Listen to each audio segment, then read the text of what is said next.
In this video, I will do 3 examples of Cauchy-Euler derivation. पिछली video में proof किया था हमने, अब उस प्रूफ को हम अप्लाई कर रहे हैं सवाल में, प्रॉब्लम में, क्वेश्चन में, ठीक है। तो अब से सवाल गिवन है यहाँ आपके पास x square D square Y upon D X square then minus the first derivative and then so on equals to x4।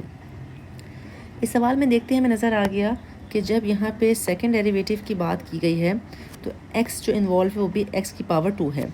जब यहाँ पे फर्स्ट डेरिवेटिव की बात की गई है तो यहाँ x की पावर 1 है। इसका मतलब है कि हम कॉशी-यूलर लगा सकते हैं और यहाँ नो डेरिवेटिव तो नो x, ठीक है।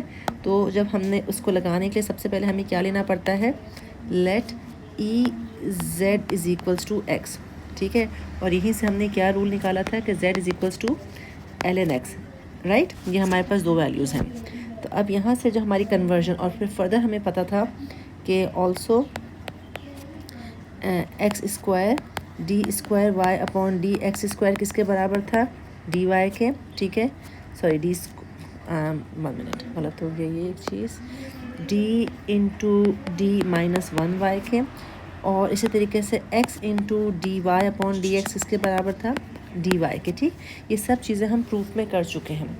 अब हम इन चीज़ों को जब अब इस सवाल में सब्स्टिट्यूट करेंगे तो ये सब्स्टिट्यूशन पे क्या बन जाएगा, X square D square Y बन जाएगा D into D minus 1 Y minus 2 times D Y minus 4 Y is equals to, अच्छा अब इज़ इक्वल्स टू किधर क्या है, इज़ इक्वल्स टू के इधर मौजूद है ये चीज़ यानी x की पावर 4। तो हमें इसका भी सब्स्टिट्यूशन देखना होगा और वो सब्स्टिट्यूशन हम कैसे निकालेंगे, जो हमारे पास ये ऑलरेडी मौजूद है कि x जो है किसके बराबर है, ई जेड के बराबर मौजूद है। तो x की जगह हम क्या लिखेंगे, ई जेड, और यहाँ पे पावर 4 ऑलरेडी है तो ये मेरे पास ओवरऑल क्या बन जाएगा, e की पावर 4z। तो याद रखें कि आपने जो ये ट्रांसफॉर्मेशन z वाले में करना है वो सिर्फ लेफ़्ट साइड पे नहीं करना, यानी डीज़ में नहीं करना, राइट साइड पे भी जो फंक्शन होगा इक्वल्स टू के उसमें भी आपने उसको चेंज करना है। अब सब कुछ z में, इसको सवाल को पूरे सॉल्व करेंगे और आखिर में वापस x में लेकर आएंगे। अब इसको हम सॉल्व करने लगेंगे तो बन जाएगा D square minus D minus 2d minus 4 और ये है y, ठीक है, e 4z। so that is d square minus 3d minus 4 and then is equals to e 4z। तो यहाँ पे मेरी y से निकालने के लिए जो ऑक्सिलरी इक्वेशन बनेगी वो क्या बनेगी, M square minus 3m minus 4 equals to 0। तो यहाँ से सॉल्व करके मेरे पास m आ जाएगा, आप कैलकुलेटर से भी कर लें, 4 और माइनस 1 आ रहा है। तो कॉम्प्लीमेंट्री सोल्यूशन क्या मेरा बन जाएगा, c1 e की पावर 4x, नहीं x नहीं 4z, क्योंकि अब हम z की दुनिया में, प्लस c2 e की पावर माइनस 1z, ठीक है। ये बात याद रखनी कि आपने भी हर चीज़ z में लिखना है। ये मेरा क्या आ गया, कॉम्प्लीमेंट्री सोल्यूशन आ गया। अब मुझे इसका निकालना है पर्टिकुलर इंटीग्रल। तो पर्टिकुलर इंटीग्रल, अब सारा काम पुराने जैसा है, इसमें कुछ नया नहीं है। 1 ओवर बन जाएगा ये डी स्क्वायर, क्या था ये रहा, D square minus 3d minus 4, D square minus 3d minus 4, और यहाँ आया था e 4z। तो जब एक्सपोनेंशियल होता था तो हमने क्या सीखा था, हमने यहाँ पे अप्लाई करना है जो हमारी वीडियो में मौजूद है रूल नंबर 1 में। a क्या है 4, तो हम d को किससे रिप्लेस करेंगे, 4 से, और देखेंगे कि the function should not be equal to 0। अगर इक्वल टू 0 हुआ तो हम उसको मज़ीद सॉल्व करेंगे। चलें जी डाल के देखते हैं, 4 square minus 3 times 4 plus 4 e 2 4z, ठीक है। इसका आंसर क्या आ रहा है, आंसर देखें, 4 का स्क्वायर 16 माइनस 3 4 12 प्लस प्लस नहीं है, माइनस है, ये माइनस है, माइनस 4, तो ये आ गया 0। इसका मतलब है मुझे इसका डेरिवेशन लेना होगा, और डेरिवेशन लेना होता है तो हम एक दफ़ा यहाँ क्या लिखते हैं, x। तो अब यहाँ x नहीं होगा, क्या होगा, z। तो इसका डेरिवेशन डी स्क्वायर का 2d माइनस 3, ठीक है। किसी को रिकॉल ना हो रहा हो क्या है तो रूल नंबर 1 की वीडियो देख लें, उसमें एक्सप्लेन किया हुआ है। अब डाल के देखते हैं हम 2 4 -3। अब चेक करें ज़रा इसको, क्या बन रहा है। 2 4 ज़ा 8 -3 इज़ -5 हो गया ना, 5 which is not equal to 0। तो ये हमारा सवाल सॉल्व हो गया। z e⁴z upon 5। ठीक है, तो ये मेरे पास क्या आ गया, ये मेरे पास आ गया पर्टिकुलर। अब ओवरऑल मेरे पास आंसर क्या आ गया, ओवरऑल आंसर आ गया y is equals to complementary plus particular integral. So y is equals to complementary था मेरे पास answer C1e⁴z plus C2e-z plus ZE⁴z upon 5। अब आखिर में आप z को रिप्लेस कर दें, तो z किसके बराबर था, z था ln x के बराबर। तो ये बन जाएगा C1e⁴ ln x plus C2e ln x plus ln x e⁴ ln x upon 5। सही है। और अब आप इसको मज़ीद सिंप्लीफाई फॉर्म में लिखेंगे तो क्या बन जाएगा, हमें वी नो दैट रूल कि अगर ई के ऊपर जो है कोई भी चीज़ हो, ln कोई भी नंबर हो, दैट इज़ दैट नंबर। ठीक है ना। तो हम इस रूल को यूज़ करते हुए यहाँ पे क्या लिख सकते हैं कि दैट इज़ 4 ऊपर चला गया, 4x 4 हो जाएगा। तो C1 x⁴ plus C2 x⁴ 1 को मैं 1/x लिख सकती हूँ, प्लस ln x हो जाएगा और नीचे तो 5 आ रहा है और ये बन जाएगा x⁴। So that is my final answer of this equation. ठीक है, ऑल राइट। नहीं समझ आया तो आप कमेंट्स में भी पूछ लीजिएगा, मैं वापस इस चीज़ को बता दूँगी वीडियो में। Let's take another example. इस एग्जाम्पल में मेरा वही डेरिवेशंस हमने ली। ये चीज़ किसके रिप्लेस हो जाएगी, d into d minus 1 into d minus 2 के। ठीक है, प्लस y सबके साथ आ रहा है, मैं एंड में लगा दूँगी, प्लस 2। ये चीज़ किसके रिप्लेस हो जाएगी, ये रिप्लेस हो जाएगी d माइनस 1 के और प्लस 2। यहाँ y सबके साथ आ गया इक्वल्स टू, अभी हम चलें ऑक्सिलरी के लिए बात कर लेते हैं, कभी हम इक्वल्स टू 0 ही रखते हैं इसको। ठीक है ना। जब हम पर्टिकुलर पे आएंगे तो फिर मैं इसको भी रिप्लेस करूँगी, राइट। और आपको पता है ये मैंने कैसे लिखा है, आपने हर सवाल के शुरू में ज़रूर लिखना होता है let EZ is equals to x, so Z is equals to ln x। तो जब आप ये बता देंगे तो जो आप इसके बाद जितनी आप सब्स्टिट्यूशंस कर रहे हैं वो बड़ी क्लियर हो जाती है। So let's simplify it. इसको पहले वाले को करेंगे हमारे पास, तो ये आ जाएगा d³ माइनस 2d²। अच्छा, मैंने ये minus d² minus minus plus 2 and 2d आ जाएगा। ठीक है, प्लस 2d² हो जाएगा माइनस 2d हो जाएगा प्लस 2 इक्वल्स टू 0। तो ये फाइनली मेरे पास ये चीज़ आ गई है, minus 2d plus 2d plus 2। Okay, तो अब आप जब इसको कैलकुलेटर में डाल के सॉल्व कर लें भरे, तो जो इसके d के आंसर्स आ रहे हैं वो आ रहा है -1, then 1 plus iota and 1 minus iota. तो जो आपके कॉम्प्लीमेंट्री सॉल्यूशंस बन जाएंगे वो बन जाएंगे C1 e⁻−z प्लस इधर हम इमेजिनरी वाला रूल लगाएंगे तो e⁻z into C2 cos of 1z यानी z प्लस C3 साइन ऑफ z। ठीक है, ये मेरे पास कॉम्प्लीमेंट्री सॉल्यूशन बन गए। इसको आप अलग अभी नोट डाउन कर लें, आखिर में हम इसको कंबाइन करेंगे और इसको हम किससे, इसमें z को हम रिप्लेस कर देंगे x से। Okay, now coming to particular integral. अब पर्टिकुलर इंटीग्रल बनाते हुए मुझे सबसे पहले तो यानी कि इसको रिप्लेस करना है 10, तो 10 रहेगा, उसका मसला नहीं है। x प्लस 1 अपॉन x को z से रिप्लेस करना है। ठीक है, तो इसको अगर मैं सिंप्लीफाई पहले करूँ, 10 कभी मैं नहीं लिखी, 10 तो मैं सवाल में लिख लूँगी। So this is same as x upon x okay, this is same as X upon X plus 1 upon X. तो X upon X is 1 plus 1 upon X. 1 upon X का मतलब क्या हुआ, जो हमने ये लिया है 1 अपॉन एक्स इज़ ई की पावर माइनस जेड। सही है, तो ये मेरे पास आ गया। अब मेरे पास पर्टिकुलर इंटीग्रल क्या बना, वो बन गया 1 over D cube minus D square plus 2 into, अब यहाँ पे 10 तो मेरे पास था ही, और ये पूरी चीज़ रिप्लेस हो गई 1 प्लस ई की पावर माइनस जेड से। ठीक है, अब मुझे इसको सॉल्व करना है। तो particular integral is 1 over D cube minus D square plus 2, और इसको मैं लिख सकती हूँ 10 1 ज़ा 10। इतनी ज़रा मैं कर लेती हूँ सॉल्व, आप इसको समझ जाइएगा कि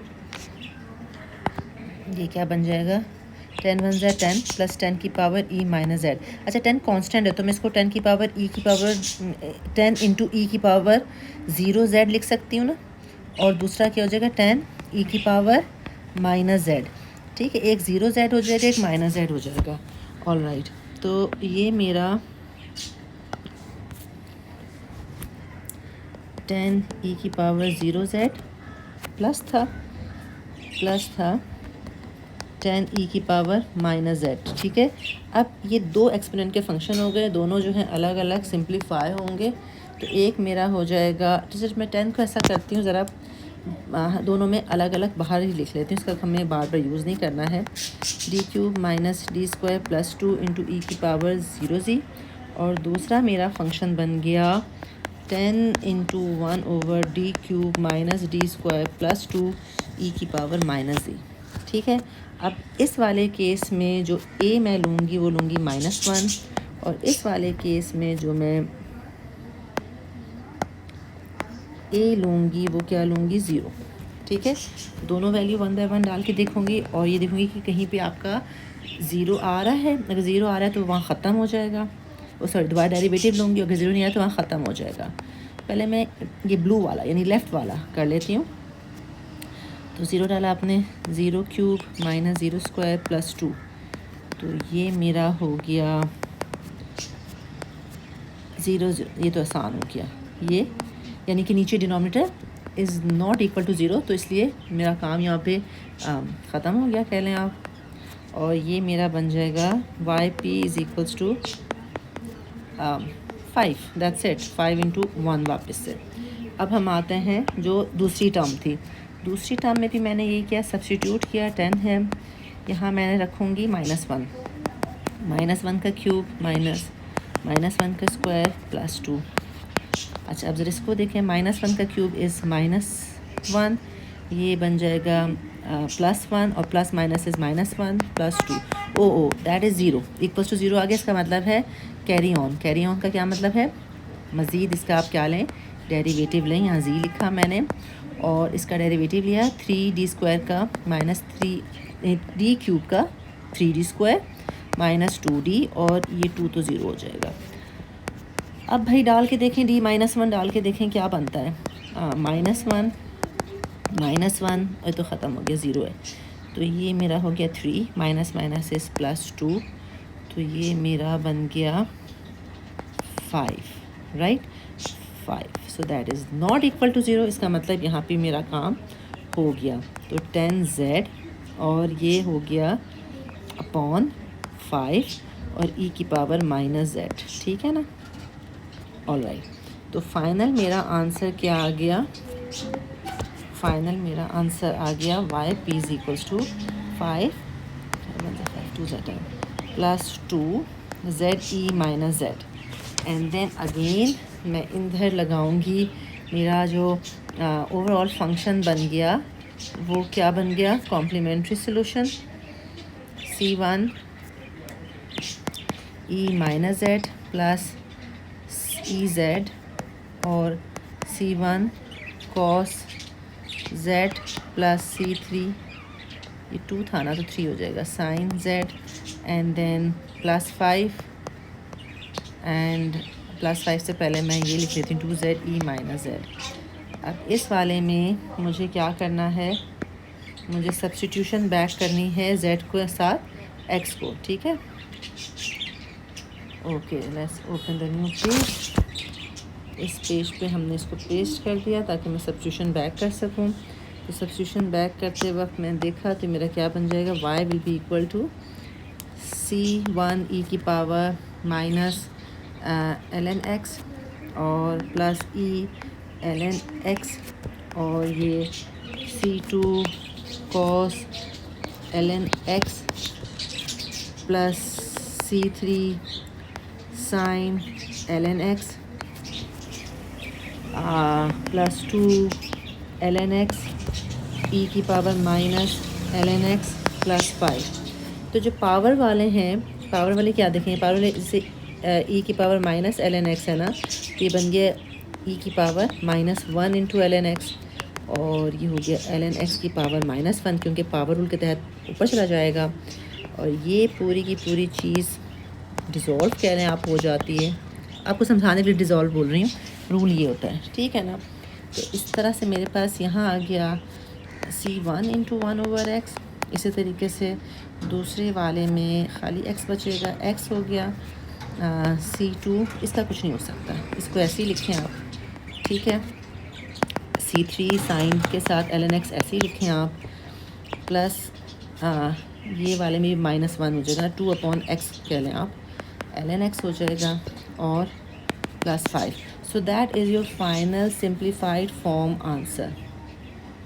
चलें जी, so this is how you have to do this. एक और इसका सवाल कर लेते हैं ताकि आप बिल्कुल क्लियर हो जाएं। इस सवाल में भी सबसे पहले तो हमने वही किया, लेट e की power z is equals to x, तो ln x, ठीक हो गई बात।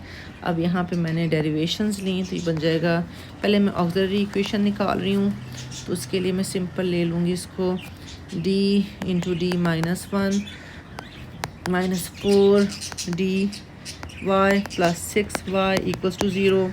इसको सिंप्लीफाई किया, इसको सिंप्लीफाई करके बन जाएगा D square minus D minus 4d plus 6। So D square minus 5d plus 6, so D square minus 5d plus 6 पे जो ऑक्सिलरी इक्वेशन बनेगी m square minus 5m plus 6 equals to 0। m मेरे पास 2 और 3 आ जाएगा, तो कॉम्प्लीमेंट्री सॉल्यूशन आ गया c1 e की power 2z plus c2 e की पावर 3z। ओके, अब जब हम पर्टिकुलर इंटीग्रल ले आएंगे तो अब मुझे इसको कन्वर्ट करना है, ठीक है ना। तो ln x स्क्वायर x की जगह आ जाएगा e की पावर z, तो ln e की पावर ln e की पावर z e की पावर 2z कर लेती हूँ, ठीक है। अच्छा, जो 2z है वो पावर रूल के तहत ये नीचे आया, तो 2z इंटू ln e 1 होता है, तो फाइनली मेरे पास आ गया 2z, यानी ln x स्क्वायर की जगह मैं क्या लिखूँगी 2z। तो yp क्या बन जाएगा मेरा 1 ओवर ये रहा फाइनल वाला डी स्क्वायर वाला, D square minus 5d plus 6 और इंटू 2z, राइट। तो अब यहाँ पे 2z का मतलब ये है कि अब यहाँ पे कौन सा रूल लगेगा, अलजेब्रिक वाला लगेगा। तो रेस्ट सेम, मैं बहुत क्विकली स्टेप्स में करती हूँ क्योंकि पिछली आप तमाम वीडियो में चीज़ें सीखते ही आ रहे हैं। 2 कॉमन हो गया, यहाँ से मैंने लिया 6 कॉमन लिया, तो 1 plus D square plus 5d upon 6 हो गया और यहाँ खाली z था। अच्छा, खाली z है तो मुझे ये भी नज़र आ रहा है कि जो फंक्शन अगर मेरा z है इसकी फर्स्ट डेरिवेटिव करेगी बस, बाकी तो सब क्या हो जाएगा 0 हो जाएगा, ठीक है ना। तो फर्स्ट डेरिवेटिव एग्जिस्ट का मतलब ये हो गया कि मुझे ये कहाँ तक जाना है, ज़्यादा तो जाना ही नहीं है मुझे। 1 प्लस ऊपर लेके गई मैं D square upon 6 plus 5d upon 6, यही बचेगा क्योंकि अगला जो मैं स्क्वायर वाले टर्म लूँगी, इफ़ यू रिमेंबर हम इसको कैसे खोलते थे, हम इसको खोलते थे 1 प्लस एक्स की पावर माइनस 1 को 1 minus x plus x square minus x cube so on. तो एक्स स्क्वायर की तो नौबत ही नहीं आएगी क्योंकि आपका सेकंड डेरिवेटिव क्या है 0।